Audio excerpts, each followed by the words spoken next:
Hey guys, it's Farrell from the Team Debo Project, and I wanted to talk to you guys this afternoon about why I feel like CF and nutrition go so hand in hand. A lot of people know my story. Most people who are new probably don't. I was born in 1983, diagnosed at 3 months, and my mom dove headfirst into nutrition as soon as she found out that I had CF. She started at the very basic level, and she started making my baby formula with fresh squeezed vegetable and fruit juices instead of water and milk. Her hope was that if she could build up my immune system and keep me from getting sick, hold it off for as long as she could, then I would have less lung damage at an early age and I would be in the hospital less, and it would just kind of snowball into me having a healthier life. And she was absolutely correct. I didn't have sugar until I was 5 years old. I accidentally wandered into a birthday party and had a Skittle for the first time at 5. And really I was raised on lean proteins and complex carbohydrates and food combining, which I'll get more into in another video.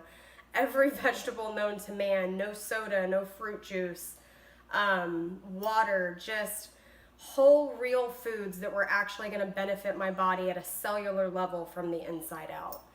And so that's something that I wanted to pass along to you guys. That's why I'm so passionate about CF nutrition and passing that knowledge along to you guys, because I've been on the flip side of the spectrum too. When I went off to college, it was, ramen noodles and pizza and Taco Bell and Taco Cabana. If you're from the Dallas-Fort Worth area, you know the beauty that is Taco Cabana. It was like an every night thing. And my PFTs tanked. I was exercising. I was doing all my breathing treatments the way that I should, but I was still on and off IVs like every 2 to 3 months. And a couple of years ago, I got really, really tired of being sick and tired all the time. And so I started cleaning up my diet again. I started trying to make a protein shake every morning whenever I woke up just to get something in my body. Really cleaned up my eating, went away from processed foods, went away from, the Totino's pizza rolls and the, whatever other junk that was in my refrigerator. Got off the soda, got off the sweet tea. Oh my God, sweet tea is my weakness. That's actually one that I still struggle with. I don't believe anybody ever reaches perfection, and sweet tea and coffee are still my vices. But I cleaned up a lot of stuff. I went to whole real foods and cooking for myself instead of ordering fast food all the time. So that's probably the biggest thing that you can implement as far as a change in your diet, and that's huge. So you talked a little bit about cleaning up your diet and how it helped you, but were you paying more attention to numbers, or how are you gauging how you felt better, I guess is the way I'm trying to say it? One thing I will say is my PFTs did shoot up about 20%. Obviously, over a period of time, it wasn't overnight, but I noticed the more I cleaned up my diet, the better my PFTs got. I also gained a little bit of weight, and that's something that's very contradictory to what I feel like a lot of CFers think. That is one very common question whenever I was doing more CF nutrition counseling, one-on-one with friends of mine and CF parents that I know personally. That was one of the biggest questions that I got was, well, if I take the calories or, take these percentages of fats out, then I'm going to lose weight and then I'm going to get in trouble with my doctors. And I'm certainly not trying to step on any toes or go above any heads because I don't have a degree in this. I do have personal experience. But to me, I understand that there is a chart that they have to go by that is not personable. It is a chart that spans clinics all over the nation, maybe all over the world, I don't know. And it has nothing to do with how you as a person feel. And I know CFers personally who have not met an adequate weight, but their PFTs are 116. And then I know people who have PFTs in the 20s and 30s who are almost overweight. So to me, I feel like the biggest gauge is how functional are you? How able are you able to get out and move and perform daily functions? If you are of adequate weight, if you're 5 pounds over what they think you should be, but you can't move off the couch or climb a flight of stairs, to me, that is not nearly as healthy as maybe being 4 or 5 pounds underweight, but you can do yoga, you can lift weights, you can run a 5K. Like, that's huge to me.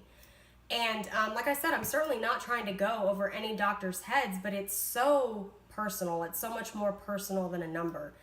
And when I was able to go and work out, and when I was able to work full time for over a year, I had an hour commute there and an hour commute back. I was able to make all of my meetings, all of my Saturday morning meetings, all the meetings that went on from like 9 a.m. to 6 p.m. over the weekends. That was my gauge. I felt good enough. I had the energy. And then another thing was, I've been out of the hospital for 2 years. My port is accessed right now because I'm actually on iron IV treatment. I have anemia that kind of flares up every couple of years, so I'm treating that, but I have not been on IV antibiotics since January 2015. So that was another huge thing, was once I was gaining weight and I got off of IVs and I was able to get back to a functional lifestyle, I mean, that was all the proof that I needed. So awesome. So you said you gained weight when you started cleaning up your diet. I think that's something a lot of cystic fibrosis patients have trouble with. They're like, oh no, I need to eat McDonald's to gain weight, or I need to eat all the calories to gain weight. Why do you think you gained weight by eating healthy foods? I started eating foods that my body could actually process and metabolize. I started eating foods that had nutrients in it that my body actually wanted to hang on to and use. When you're eating something like McDonald's, there's a reason why it passes straight through you.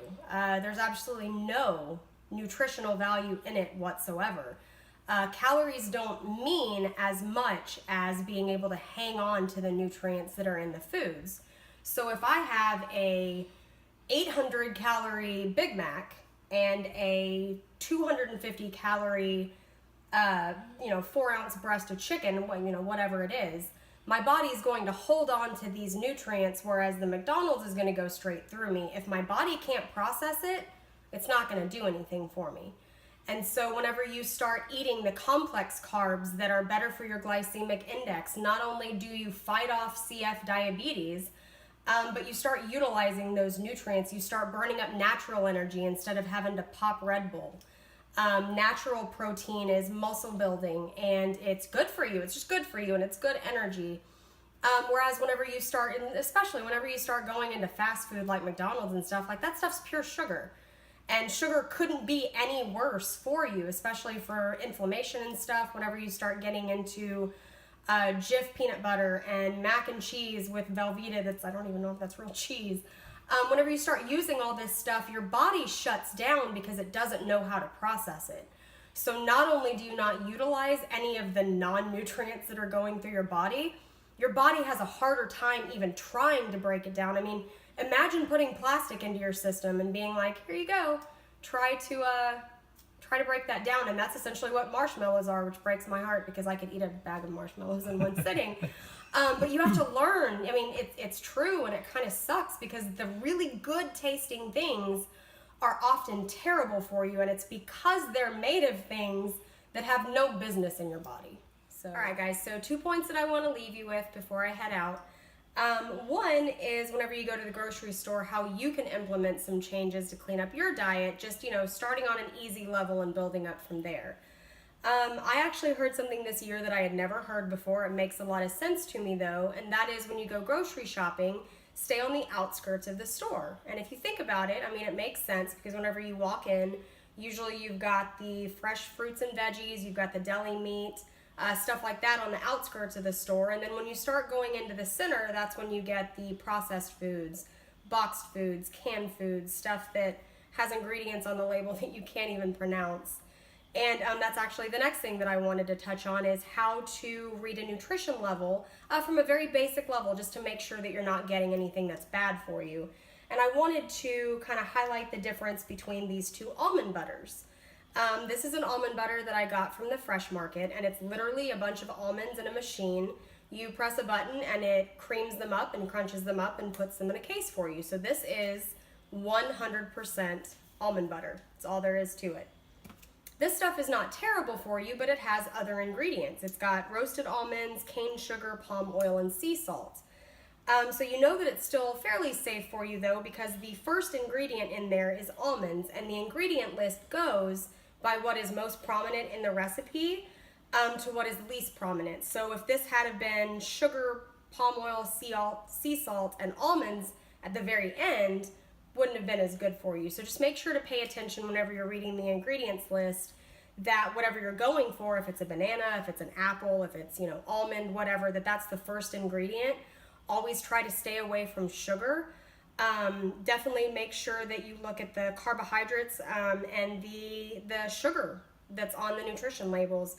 The lower number on the sugars, the better. If you have something that has fruit in it, it's probably going to have a little bit higher of a number than not, but just make sure that there's no added sugar in there, that anything in there is natural. And the last thing I wanted to touch on is Zach and I have a pretty good analogy of a gas gauge that we use whenever we're teaching other people to kind of figure out where they are and where they want to get to. We start off with bad, which is where I was for over a decade whenever I went off to college and moved off on my own and did all that stuff. And that was the pizza every night and the Chinese food every night, Totino's pizza rolls, Taco Bell, ramen noodles, soda, sweet tea every single day, stuff like that. Whenever you bump it up to the good level, that's kind of where I'm at now. I've tried to avoid as much processed food as I can. I don't eat fast food anymore. We have a cheat day every once in a while, and Chick-fil-A is still my weakness, so that'll be a one day a week, and not even really that often, maybe one day a month thing. My dog is making sure to get his water intake today, so forgive him. But so you got the good level where you clean up the eating, you try to substitute more poor things for better things. There's a recipe that I absolutely love on teamdeboforcf.org under our snack section, and it's zucchini pizza bites.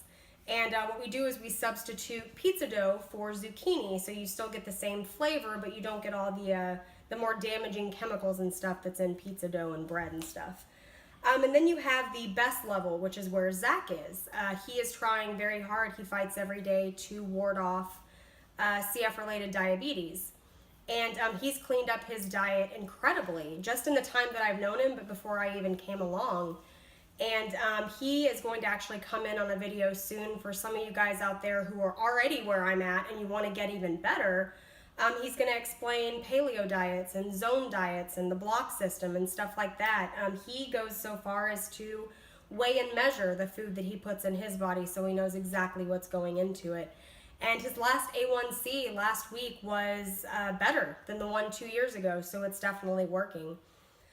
These are just some tips that help us. They work for us, and we would love to hear what you guys do. If you've got some tips that we didn't go over tonight, please feel free to share, comment, email us. We're here for you guys, so we hope we helped. And if you have any questions, feel free to shoot us a line. God bless.